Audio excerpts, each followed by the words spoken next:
Hello students, एक बार फिर स्वागत है आप सबका हमारे यूट्यूब चैनल में।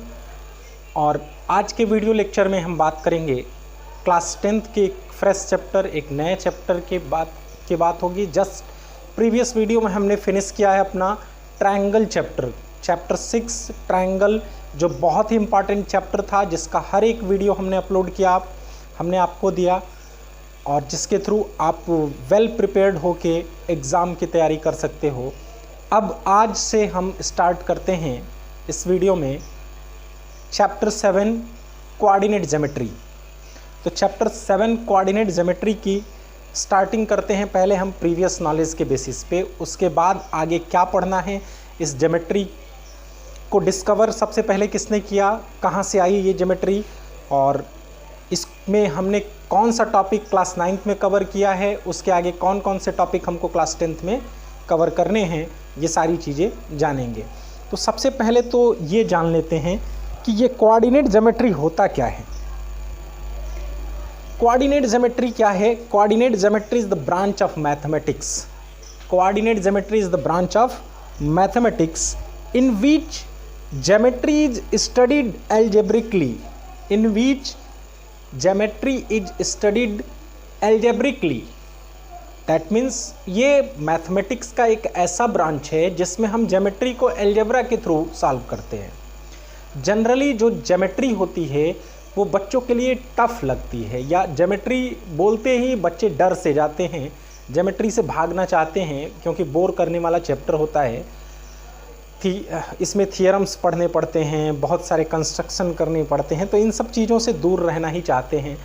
तो इन्हीं सब बातों को ध्यान में रखते हुए आज से बहुत पहले, यानी नियर अबाउट 1596 से टू 1665, रेने डिस्कार्ड एक मैथमेटिशियन हुआ करते थे, फ्रेंच मैथमेटिशियन थे, फ्रांस के रहने वाले थे।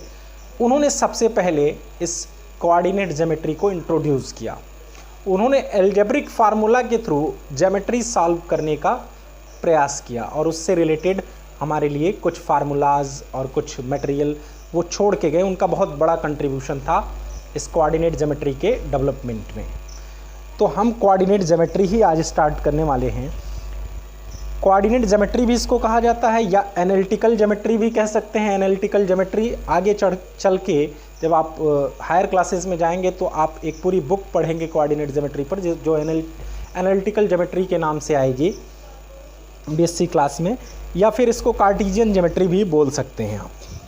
तो इसके बारे में कुछ प्रीवियस नॉलेज भी हम लोगों के पास है, जो क्लास 9th में हमने पढ़ा था।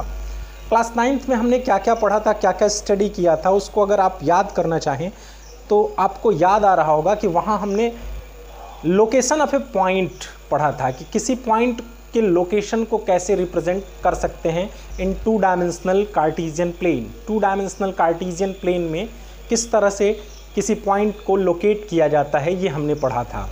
तो इसके लिए हम पूरा बेसिक से स्टार्ट करते हैं। अगर आपने क्लास 9 सपोज़ कीजिए नहीं भी पढ़ा है तो यहाँ से स्टार्ट करते हैं।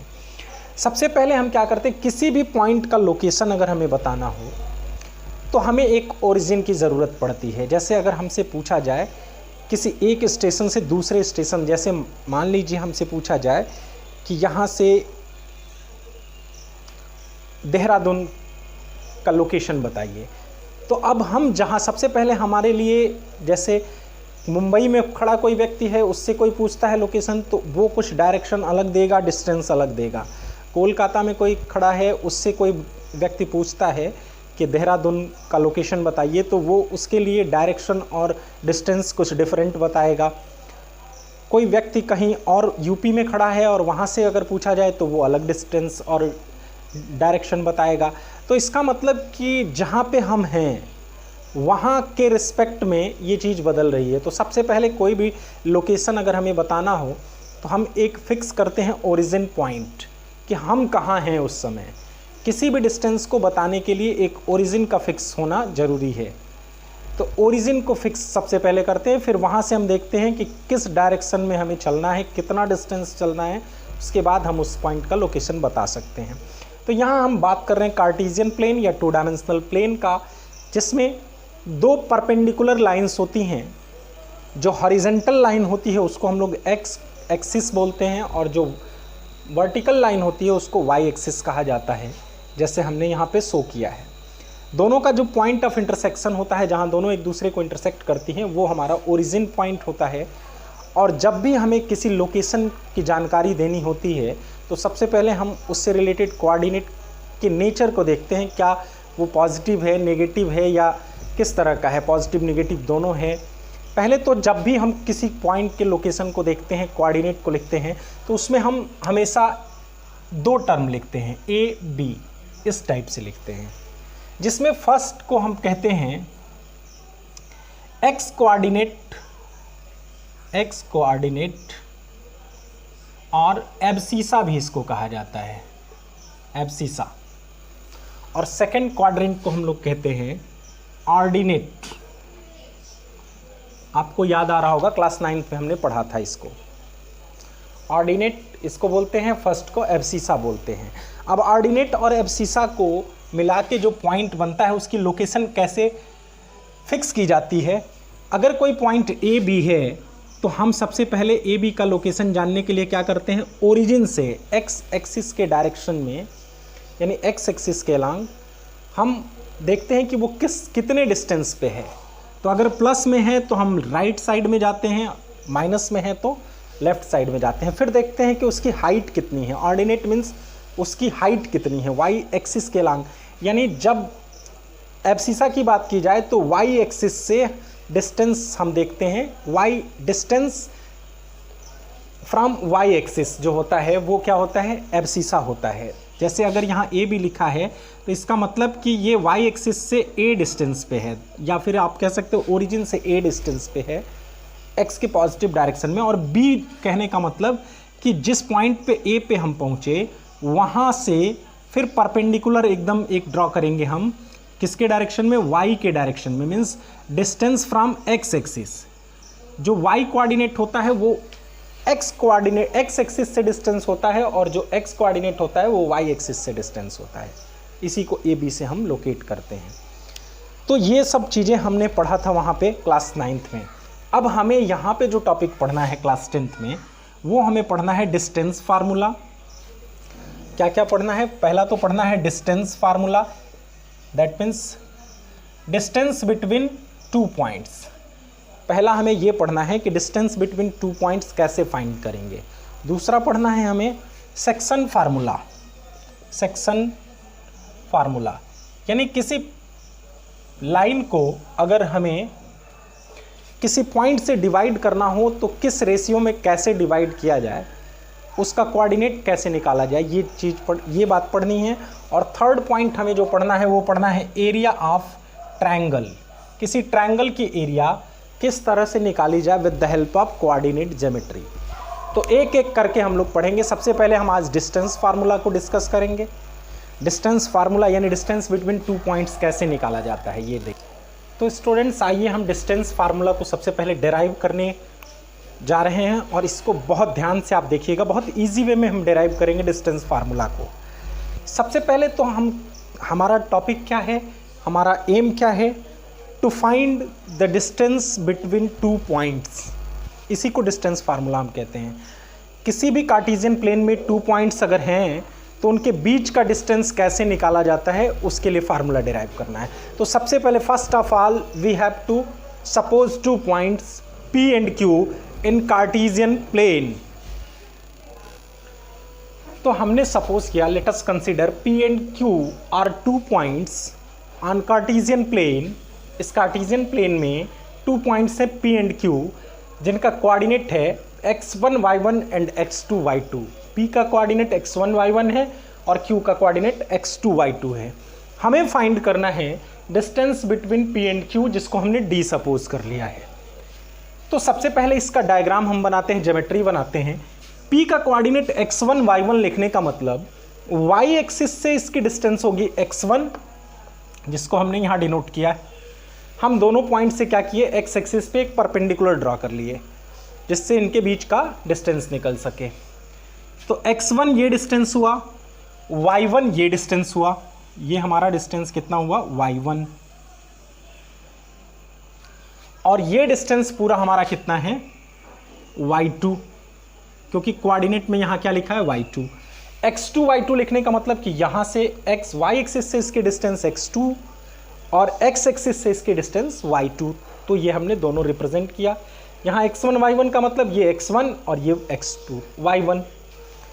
अब एक्चुअली हम पहले निकालने जा रहे हैं, दोनों परपेंडिकुलर हैं। देखिए ये x एक्सिस के पैरेलल, ये y एक्सिस के पैरेलल, तो दोनों के बीच में राइट एंगल बनेगा 90 डिग्री का। इसी राइट ट्रायंगल का यूज़ करके हम फार्मूला डिराइव करने वाले हैं। तो हम सबसे पहले निकालेंगे Pn। Pn डिस्टेंस कितनी होगी? Pn उतनी ही होगी जितनी Lm है, और Lm कितना है ये पूरा OM माइनस OL के थ्रू निकाल सकते हैं। OM में से OL को सब्ट्रैक्ट करेंगे तो Lm मिलेगा, और Lm ही हमारा Pn के इक्वल है, क्योंकि distance between to parallel lines is always constant. ये दोनों पैरेलल हैं, दोनों y एक्सिस के पैरेलल हैं, तो इनके बीच का डिस्टेंस हर जगह इक्वल होगा। तो ये हुआ हमारा x2 माइनस x1, ये डिस्टेंस हो गया x2 माइनस x1। अब देखिए अगर Qn निकालना चाहें हम, तो Qn कितना होगा? Qn को हम लिख सकते हैं Qm माइनस Nm या Mn। तो Qm कितना है? Qm हमारा टोटल है y2, और Mn कितना है? Mn है हमारा, जितना PL है उतना ही Mn होगा, ये है y1, ये हमारा हो गया y1, तो ये y2 माइनस y1 हुआ। अब हम चलते हैं राइट ट्रायंगल में। In right triangle PNQ, right triangle PNQ में जो हमारा डिस्टेंस हम जो निकालना चाह रहे हैं PQ, वो क्या है? हाइपोटेनस है। And we know that by Pythagoras theorem the square of hypotenuse is equal to the sum of squares of other two sides. तो ये दो PN square plus QN square के सम के इक्वल होगा।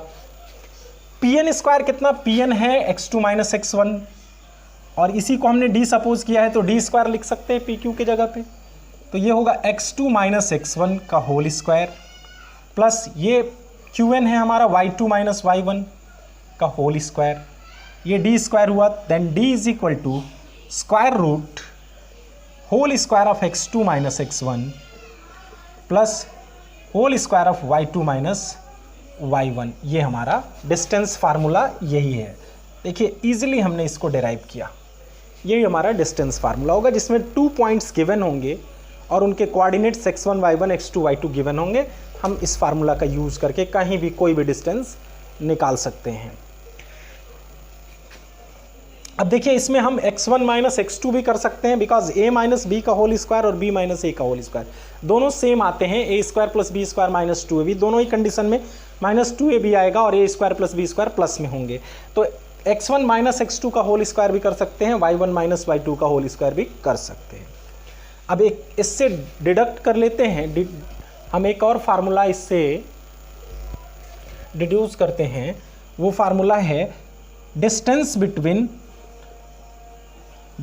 Between origin 0 0 and point XY। Origin से किसी point XY की distance अगर फाइंड करनी हो तो हम इसी फार्मूला में रख के निकाल सकते हैं। हम x2 की जगह पे क्या, x1 की जगह पे क्या, x1 y1 की जगह पे क्या रखेंगे? 0 0। Then we get x square plus y square, x square plus y square. x minus 0 x होगा, y माइनस 0 y होगा, तो x square plus y square simply आएगा अगर हम फार्मूला निकालना चाहें किसके लिए? Distance between origin and a point. अगला टॉपिक हमारा है condition of collinear points on the basis of distance.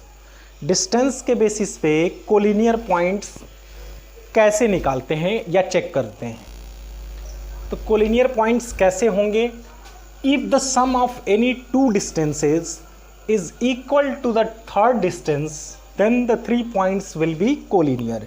कहीं भी अगर 3 पॉइंट्स को कोलिनियर हमको प्रूव करना है या चेक करना है, सपोज करिए वो पॉइंट्स मान लीजिए P x1 y1, Q x2 y2 and R x3 y3 हैं। Then first of all we have to find PQ, then QR, and then P are.